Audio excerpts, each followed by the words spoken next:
Thank you, Anastasiia. So, hello. Hello. I think this is the last talk for today, right? Feeling tired? No? Okay, you might be a little bit tired after this talk. Just, a little bit. I will complain. I will complain a lot. And this is not a deep cryptography talk. It's mostly about software engineering, about library design, about specifics of different languages and different operating systems. So, actually, when I submitted a call for papers for this talk, the name was Maintain Cryptographic Libraries for 11 languages, but now we have 12. So for the last half a year, we have added another one, and I will show that 12. Actually, the last one is not like a language, it's a platform. We added WebAssembly. And right now we can cover, even all those Electron applications. Okay, so my name is Anastasiia and I am software developer. So I came from software developer world. I was doing a lot of applications and then I switched to security. And for many years right now, I'm working in a data security company, working with cryptography, but not on a ciphers level, more on a protocols level, data protection level. So protecting data for different kinds of applications. And the company I work called Codeless. That's UK company. But of course, you can see some Ukrainian root there. Yeah, I'm from Ukraine. So that's UK company and we are vendors of security software. Mainly based on cryptography, mainly for data protection. Usually our software, like other companies, integrate our software to protect data, to encrypt data all the time. And the thing is that we have a really nice cryptography team and we are working on, novel technologies, not on ciphers, but mostly on the protocols, trying to solve typical business use cases with cryptography. So anyone will have any access to data. For example, searchable encryption, zero knowledge authentication, authentication using zero knowledge proof protocols, data collaboration on and to encrypted data, these kind of things. And we put these research into libraries and we usually open source it. And then based on some of these libraries, we create our software and then we sell it. So it's multi-layered thing.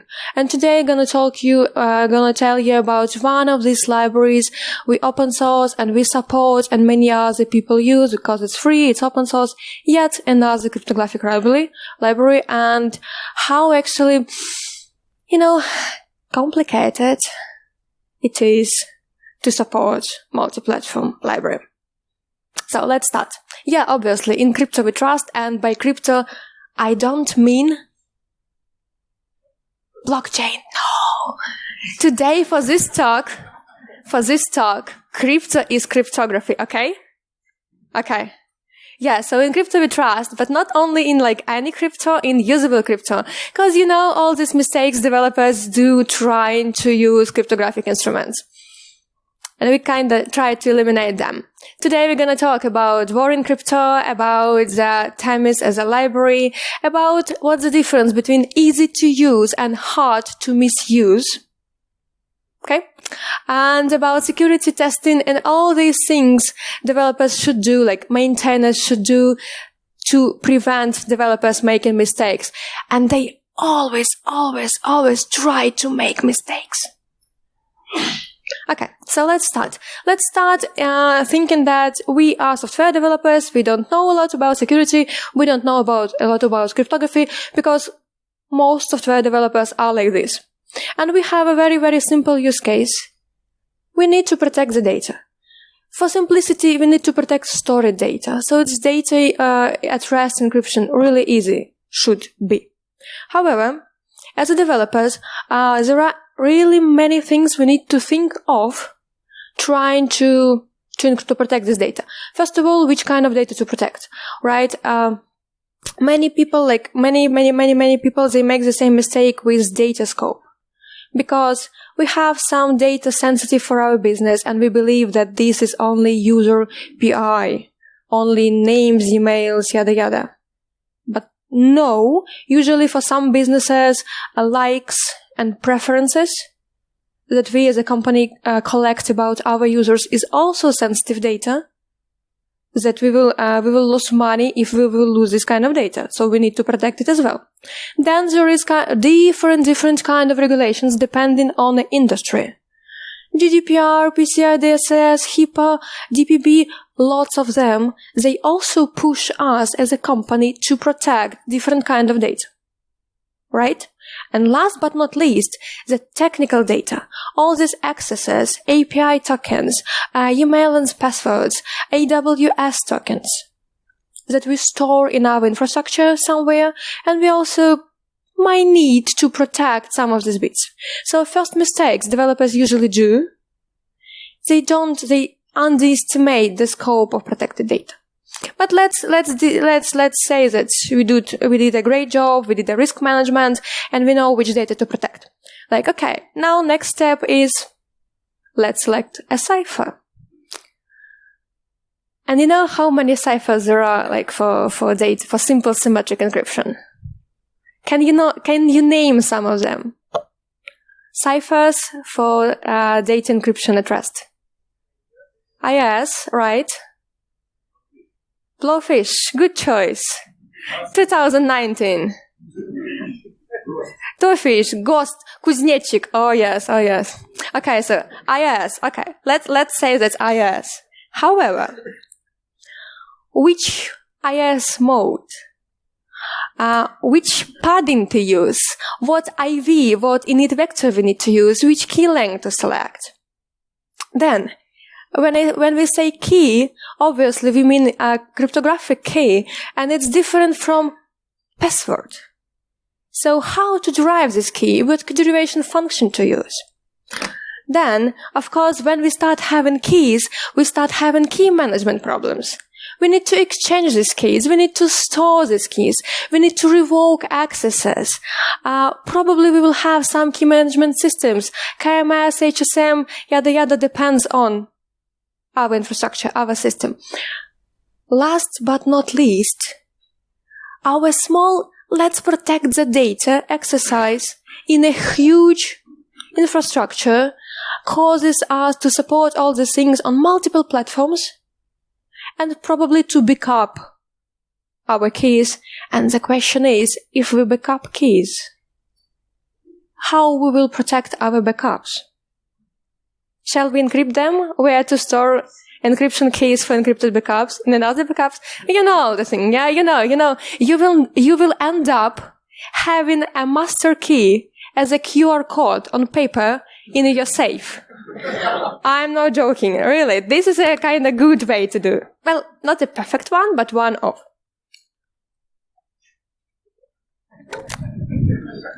Poor developers. I've been there. Just to protect the data. Storage encryption, sure. I read this research like 3 years ago, probably. So the thing is that people analyzed different vulnerabilities in different applications, and they tried to divide it into two large groups. The group number one, vulnerabilities in applications caused inside crypto libraries. And the second group, vulnerabilities inside applications caused by misusing crypto libraries. And now, guessing game. Guess the numbers. So 100%.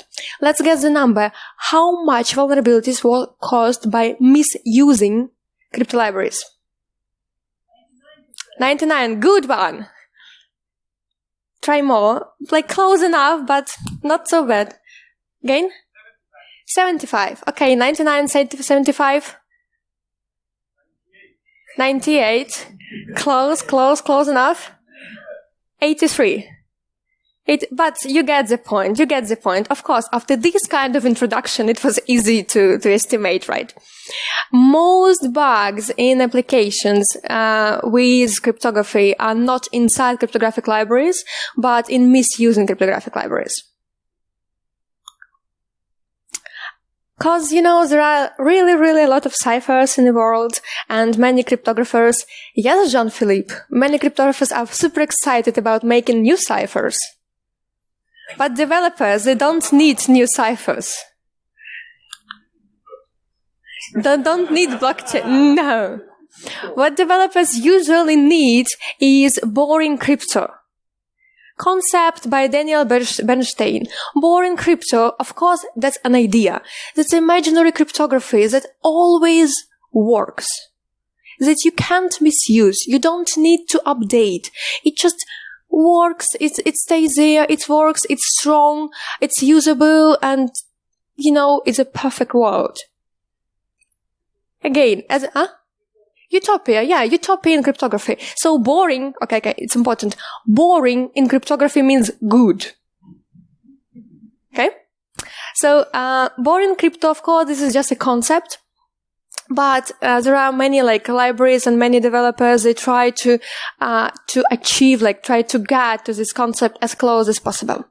Because boring crypto says that instead of giving ciphers, we should concentrate on use cases, as developers may have. How to store data securely, how to verify the source of data, how to send data protected to each other, right? Of course, we understand that inside these use cases, we still have ciphers, key management, all the things, but they are kind of covered by high-level API. And now, with all this nice introduction, let's deep into nightmare of developing and supporting this kind of high-level boring crypto API. So today we're going to talk about Themis. Themis is this cryptographic library I maintain and our company is maintaining.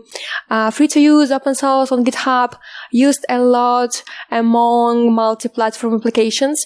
And when we were making Themis 5 years ago, we were inspired by this concept by Bernstein. Of course, I read about boring crypto only 2 years ago, and I thought, oh, this is what we were talking about. So even, without knowing the concept before, we kind of understand that, this is our goal. And the thing is that in Themis, we use the same idea, we use the same train of thought. We decided that, okay, let's think about use cases, how developers might need to use the cryptographic libraries. And we come up with 4 large use cases that we call cryptosystems. Very simple, very simple. I want to store data encrypted. I want to send data to someone, right, directly encrypted. I want to encrypt some long communication, some long session. And I want to authenticate. For each of these use cases, we created a crypto system that uses ciphers, but it uses a combination of ciphers, and for developers, the API is very high level. So for storage, we call the thing as secure cell. You kind of put data in a cell. In Lipsodium, the similar idea is a secure box. You put data in a box. To send someone data, to send someone particular data, we call it secure message. Again, in secure cell, we use an IIS 2 mode, and we have this built-in key derivation function, so developers, can submit, can use not cryptographically strong keys. We still have a KDF inside. For secure message, we have this built-in key generation, key management, so developers can you call, hey, I want to encrypt this piece of data for the user this. That's all they need. It's a little bit tricky for sessions, because sessions are peer-to-peer, and for sessions we want to emphasize on ephemeral keys, so the encryption key for transport is always changing, and that's why you need to have this secure session on 2 sides. But sessions work really simply for developer perspective. You just push data in a session, and it's being encrypted, and keys are being rotated, and all without you even understanding what's going on there. And for authentication, we made a secure comparator that is zero-knowledge proofs-based authentication on social millionaire problem, which is not, how zero-knowledge proof works. Well, the idea is super simple without going into math. The idea is super simple. You have that's authentication, right? So you want to compare secret that you have in two different places. For zero-knowledge proofs, you compare the secret without actually sending it over the network. You send just derivatives from the secret over the network, and thus you can be sure with some percentage, you can be sure that the secret is the same. There are different zero-knowledge proof protocols, interactive and non-interactive. Some of them are used in blockchain. We use interactive protocol, which means that both parties need to do several hops to make sure that the secret is the same. I don't want to get inside the cryptographic details. Let's more talk about the library itself and the hidden problems. So, the first hidden problem is obvious. Cryptosystems and that use different ciphers and that hide these ciphers from developers' perspective. This is how Themis looks like as a library. So, instead of implementing our own cryptography, obviously, we used how we called crypto backends. We use these large libraries like OpenSSL, Boring SSL, LibreSSL. These three we support as a stable versions. We also did a lot of experiments. Bear SSL, Wolf SSL. Have you heard about Wolf SSL? It exists, yeah. Bear SSL, Wolf SSL, like Lipsodium, Go Crypto, Ukrainian, of course, Ukrainian own ciphers, just because Ukraine has own ciphers. So the idea here is Themis as API works with different crypto backends, and we can, kind of switch them when we need. Basically, the core library is written on C, and it just provides, just uses these OpenSSL APIs in a fashion that from these core libraries, we have very, very high level, very, very usable, very, very understandable API on different languages. Right? So cryptographic backends, core written on C that works with these cryptographic backends. And then high-level languages like library per language. Let me probably enumerate them. For iOS and Android, for iOS, that's Swift and Objective-C. For Android, Java and Kotlin. For C, C++, obviously. Then Go, PHP as something old school. Then these hipster languages, Python, Ruby, JavaScript. And now we added WebAssembly. And of course, Rust. Yeah, sure. Many cryptographers like Rust, so now we have Rust. And now you understand why it's a nightmare. By the way, can you guess on how many languages of these I can actually write code?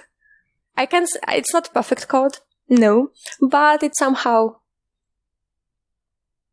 How many? Tell me the number. How you estimate how good am I as a developer? All of them close enough. Okay, most of them. I am not into PHP, to be honest, really. For Rust for me right now is read-only, so I kind of read the code, but I don't really write on Rust. C++, C++ is a nightmare itself. I try to avoid C++ as much as I can. But JavaScript, of course, is better to avoid, but it's JavaScript is everywhere. So yeah, mostly I kind of write on most of them, not all of them, but maybe 6, 7 fluently. But we have a small team and we have this, interconnected skills. So we can support different languages with a small team. But languages is just one layer. Cryptographic library works somewhere, right? And for desktop and server operating systems, we support Ubuntu, Debian, CentOS, macOS, and now we start doing experimental builds for Windows. No one on our team has Windows computer. It was tricky. It was really tricky. And currently we have this support. We even add it to the docs, but we still mark it as experimental because the world of Windows is, very unknown for us. However, okay, operating system, right? But operating system, it's not like the name of the system.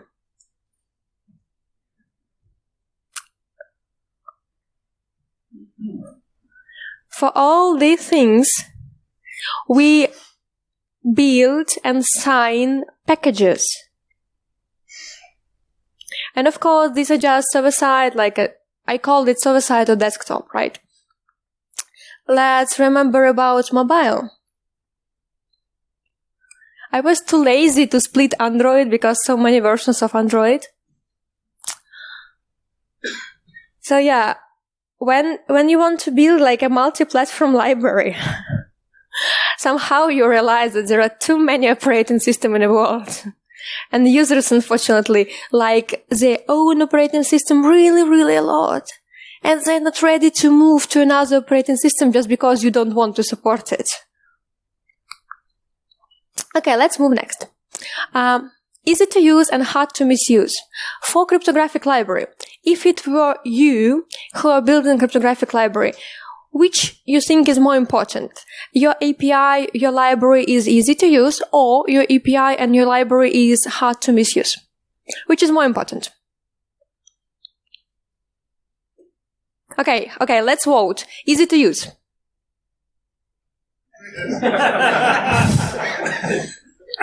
Hard to misuse?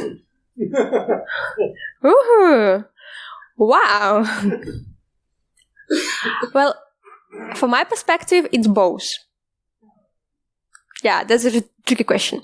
For example, starting from easy to use, can you guess? That's a real thing. Can you guess which cryptographic library is installed this way? This is like a copy-pasted from README. Which cryptographic library has this kind of installation process? All of them? Yes, most of them. But this one, you know it. You know it really well. It has SSL. All SSL. Yeah, close enough. Well, this is copy-pasted from OpenSSL. So really easy to do, right? Just download the library, run make test to make sure that everything's fine, make install. Of course, they have a way to configure the installation, so you can open the configuration file and configure all the things, because obviously you need to configure everything, right?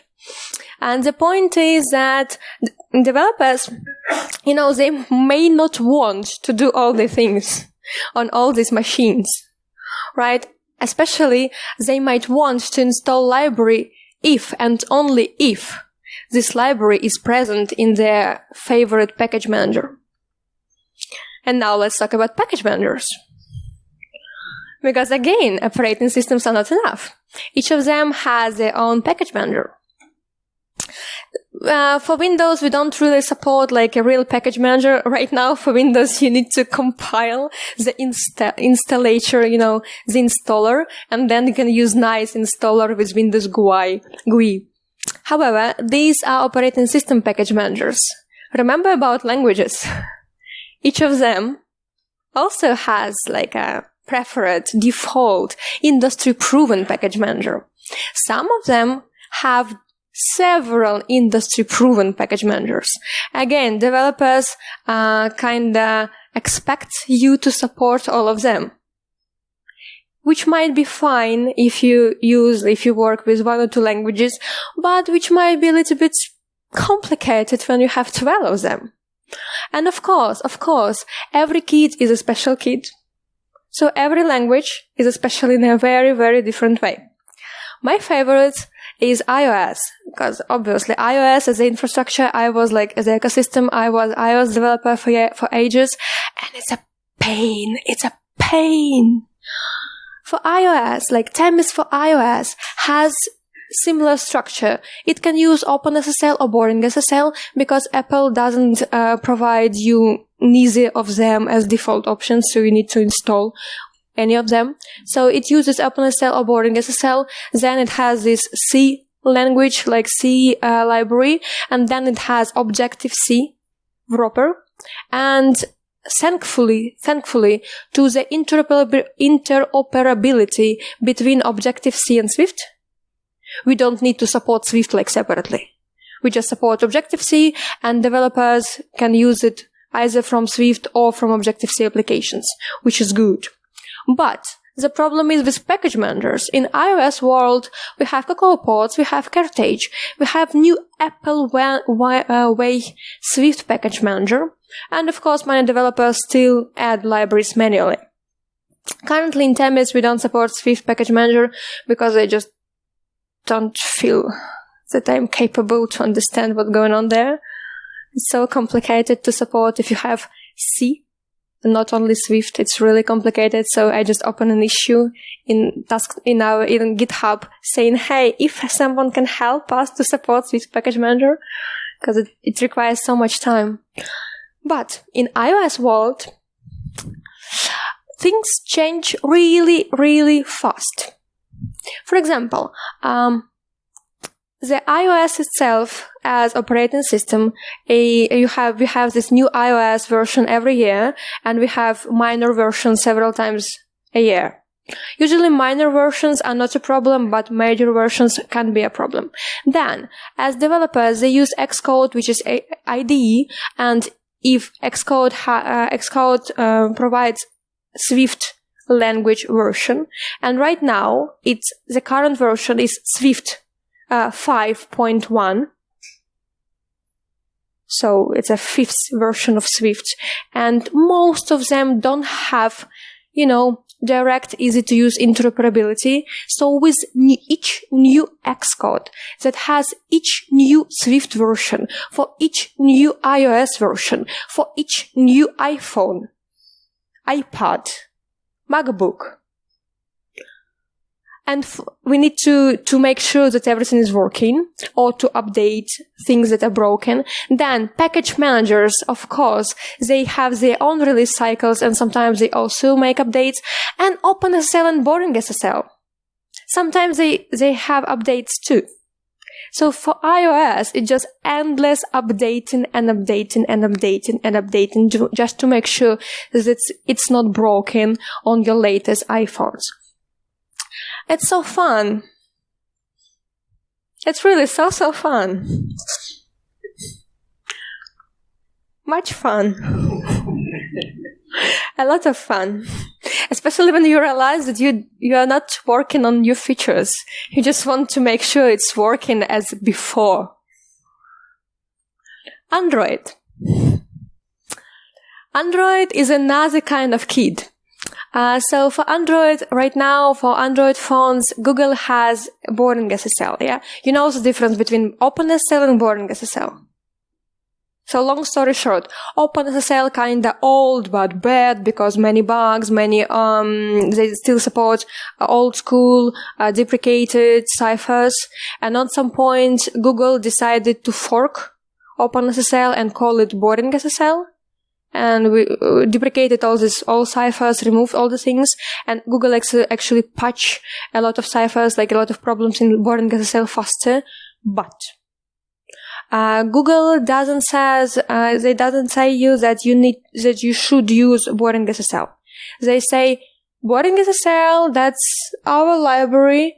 Of course, it's open source, you can use it, but we don't promise you any backward compatibility. Moreover, they don't have releases. They just push everything in master. And good luck if new commit breaks the previous one. So, and on Android, we have BoringSSL by default. So for Themis Android, we decided, okay, we'll use only BoringSSL.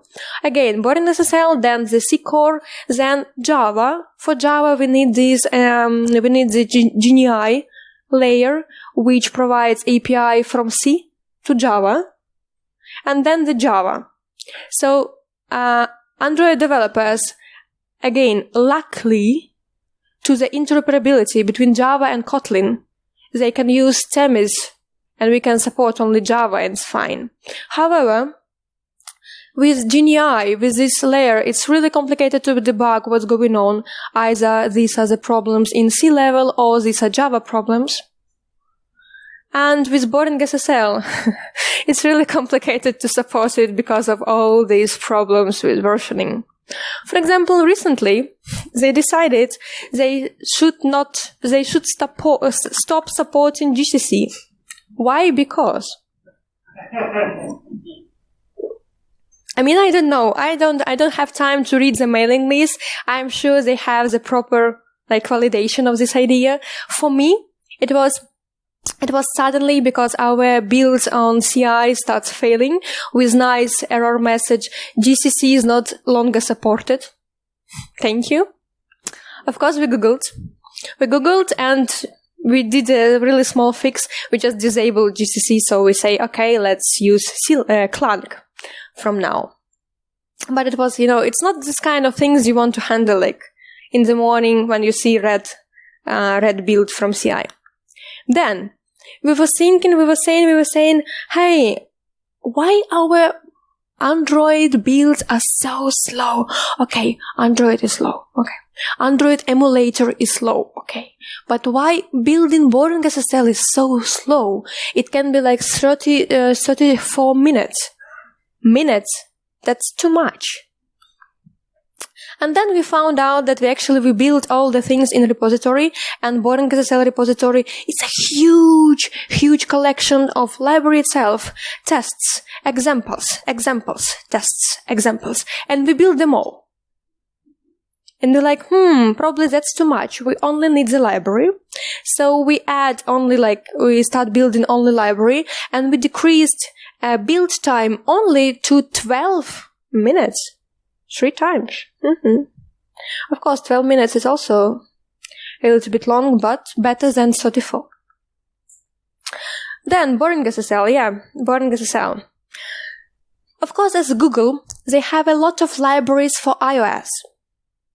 For example, if you're an iOS developer and you want to use Firebase, which is made by Google, Firebase uses boring SSL. That's why developers that already use Firebase and want to use Themis for encryption, they already have boring SSL, and it doesn't make a lot of sense to add OpenSSL at the same project, right? First of all, why? And second, because of the duplication of the symbols, it's really complicated to compile a project that has both boring SSL and OpenSSL because their headers are pretty much the same. So we did version for iOS, for Themis with boring SSL. Okay.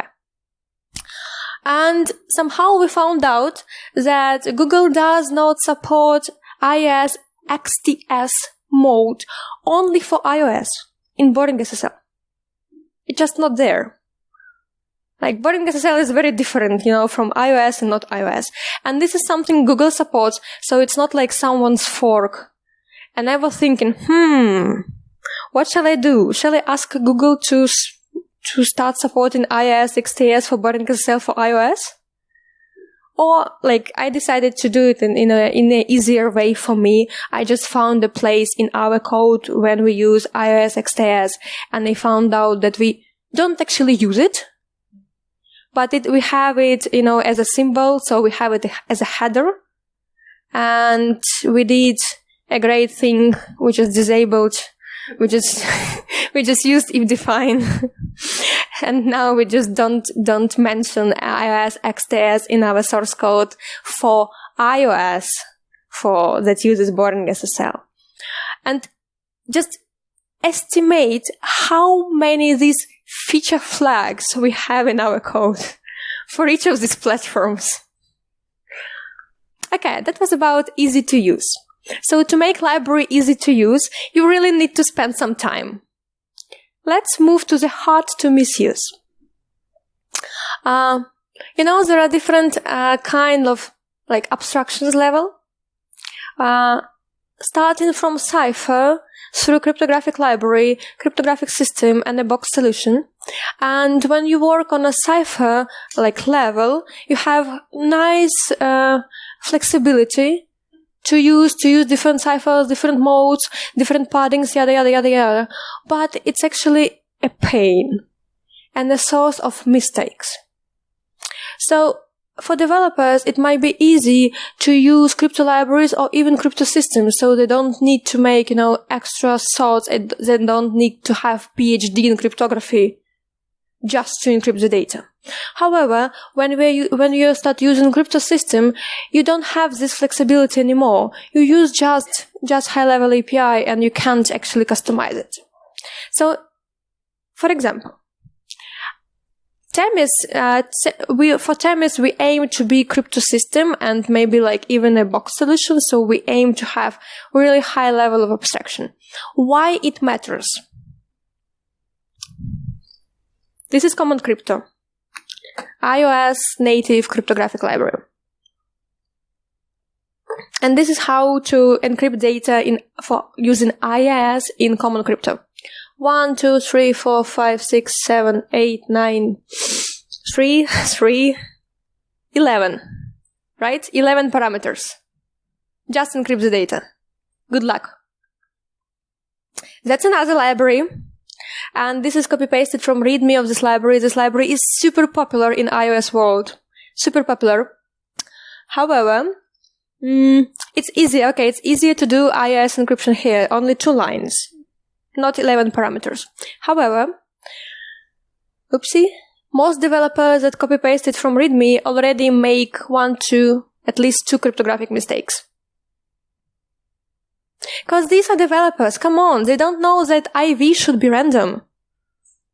They just copy-paste it from...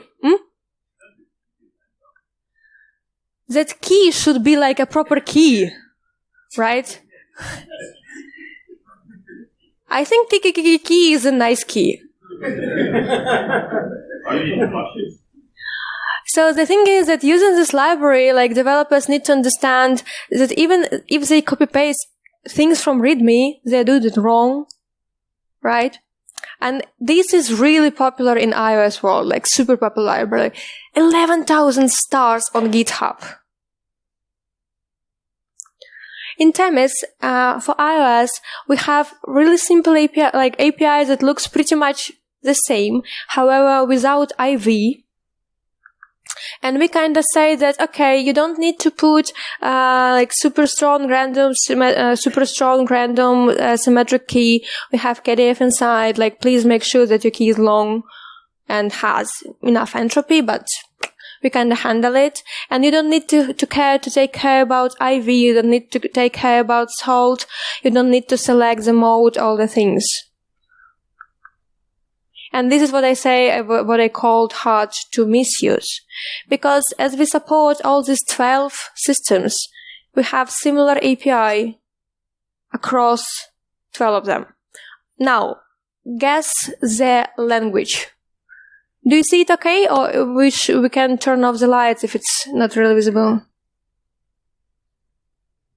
Yeah, let's try to turn off the lights if you can.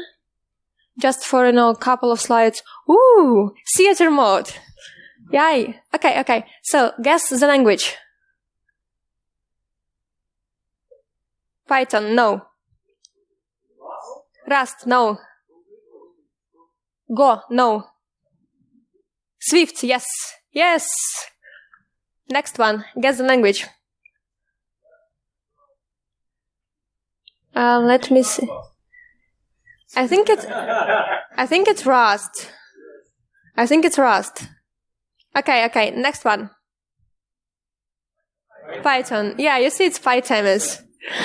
So the thing, the idea here is that we have pretty much the same API for each language. 2 lines of code for all these 12 languages. And we kind of handle all these choices of cipher suite, mode, padding. We handle memory management, key management, and for more high-level functions like secure session, for more high-level crypto systems, we even handle authentication and work on keys. Thank you. Can we please turn on the light? Great. Yeah, you're doing great in guessing languages. Yay. However, as explained, there are so many things to work on. Probably, we should test everything. And just to show you the scale, so I counted a number of lines for source folder of Themis, and let's say that we have 35,000 lines, which is like a code lines, not comments, all the things, only code lines. And to show you the scale, for tests folder, we have 348,000 lines, 10 times more. Just because, to make sure that all these, you want to make a picture? Yeah, please. I know, the numbers are fascinating, right? I know. Just to make sure that all these 12 great languages on all these nice operating systems are working in the same way. We had a huge testing process. Of course, everything is automated because you can't see manually, like manual QA trying to test cryptography. It doesn't work here. So all the test suites are automated. Like for each language, a lot of unit tests. For cryptography, for Crypto Core, NIST tests. Then, of course, fuzzing. We use this American fuzzer loop, how it's called? LOP, yeah.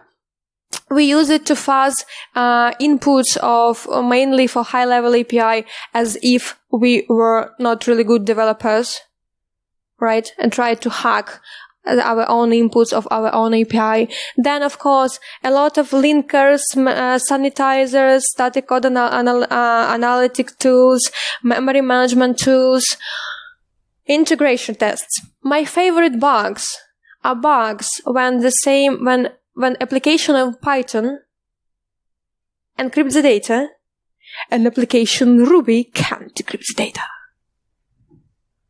So to eliminate these kind of bugs, because we have one of them between iOS and Android, sure. So to eliminate this kind of bugs, we built integration testing between all those languages on all these platforms. But this is not enough.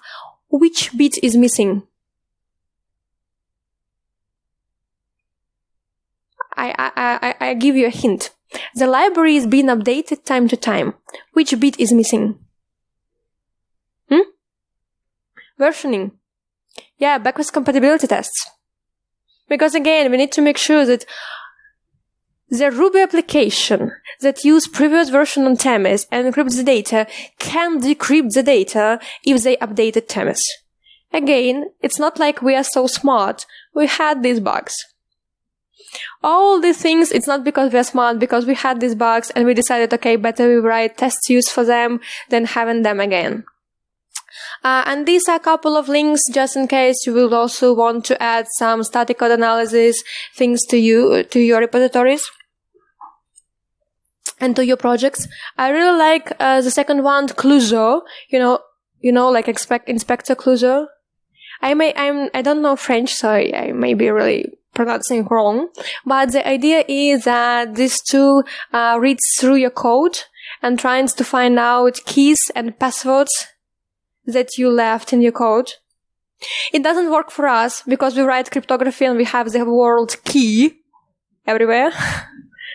So once we run it, we have like 300 false positives and we decided, okay, not for us, but it's really great. And to answer your next question, of course, you can't have one tool, to run all these tests. We use Circus AI and Bitrise as SaaS, as like public tools. And on our GitHub, we have for each like pull request, we have tests from Circus AI. They are really quick, but through the whole 12 languages. Bitrise we use mainly for Apple ecosystem, for iOS, macOS tests, and we put Android there as well. But all this integration testing, all this fuzzling, it's happen inside our infrastructure. We using BuildBot, just because when we calculated, amount of time these tests are running, we understood that we can't afford buying external services. We need to build on our own, because these tests are really long. It's like nightly tests. And of course, last but not least, it won't work if you don't pay attention on the code. That's why we try to do this, security sprints, just to focus on specific potential issues we can have with when we store keys more longer than we should, or when we have potential memory buffer overflow problems. And there is a nice link, cryptocoding, with a lot of ideas how to improve your code if you handle just in case cryptography. And of course, we do manual reviews, and this is where manual reviews are good, because we have our own cryptographers on board, and we use external audits just because everyone makes mistakes, and just automated tests are not enough. Let's probably quickly skip this one, because again, it's not enough to have a library. You need to describe how to use it. And a lot of cryptographic libraries have one page readme. Sorry, it won't work. When we support all the things, we need to have separate readme for all these languages, of course. And of course, people say, I don't want to read readme. I want to copy paste. Okay. We put real code snippets in those documents, in those tutorials, free to copy, safe to copy paste. However, people still ask questions. Okay, I can copy paste it, but where to put it? Fine, we made example applications. And again, showing the numbers, 1 million lines of code. For each this language, we made example applications. And imagine we need to build and test these example applications as well. Right? So amount of example apps is, I don't know how many times bigger than the source code. Then users are still complaining because their own app is not like example app. Of course, these examples are a little bit, artificial. They show how to use it, but they are not a real apps. They don't have specific use case. And users start asking, but how I can use it if I'm building XYZ? Okay. We build tutorials. We build real applications, multi-platform applications. We open source a lot of things. We have this workshops. Everything is open source with nice blog posts explaining things. Still, users are complaining. It works in your app, but it doesn't work in my app. Okay, we said fine and build interactive simulators.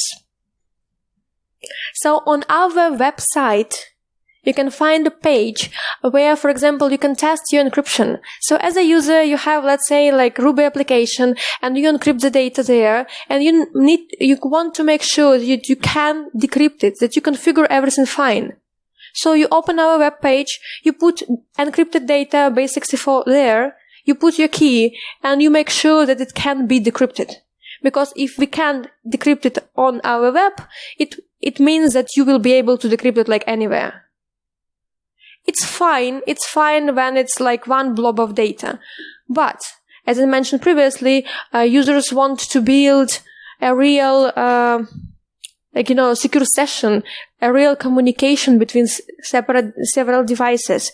And imagine you have iOS application, Android application, and you want to build this secure communication. Right? You need to have both applications ready. You need to integrate Themis in both of them. And then you need to check if it's working. And you can have bugs on every step. So to eliminate this problem, we made interactive simulator, an endpoint that allows to connect and to check the session, the message connection. Users are still complaining. Users are still complaining. Users still asking questions like, hey, but if I do this, what should I do? we do our best, we really do our best trying to explain not only how Themis works, but also what are the possible attacks for this kind of crypto systems, how to make sure, like, what you need to do with threads, like how to make your application threads safe, what to do, how to handle memory. Then, of course, we try to, to collect all projects that use Themis and to say, yes, you're great projects because you handle security and you like protect your data. You're really good, and to mention all of them just because people want to be mentioned. The next problem is that the encryption regulations. For example, if you use cryptography and you want to submit application to the App Store, you need to fill US export like regulation report, what kind of crypto you use. And of course, as vendors, as providers of the cryptographic library, we kind of are responsible for people that use it and need to submit this report. But as not legal entity, we can't provide them legal advice. But again, we created a blog post and we described all the steps they need to do. And basically, this is a tricky question. If you're a vendor, are you responsible on how people use your tool, or you are not? I think it depends. 3 last slides. Just to sum up. Themis is used in applications. In applications that need to handle multi-platform. So it's fine to use like some single cryptographic library if you have single application on single language. But when you have distributed app, you probably want to have one library that works in the same way across all your infrastructure. And having these nice cryptographic APIs, this high-level cryptographic API, actually allows developers not to waste their time on making or preventing mistakes in cryptography, but rather to build the real, features in their apps. And one of these recent large cases is a Bear application, note-taking app that decided to implement end-to-end encryption for user nodes. And we helped them to make it, and it's totally based on Themis. And on previous slides, you can see that amount of encryption, like amount of lines handled encryption, it's much less than amount of lines that handle all the key management, all these protocols. Just because having nice library, let's skip this, having nice library means you can spend your time, you can spend your time doing like a real job instead spending your time trying to eliminate cryptographic bugs. And like as a final thought of my talk, never ever agree to support cryptographic library. Trust me. This might be fun, but only like for a year. Not the whole journey is not that fun. And I really, really respect those people that do support cryptographic libraries. They are doing a great job. Okay, thank you.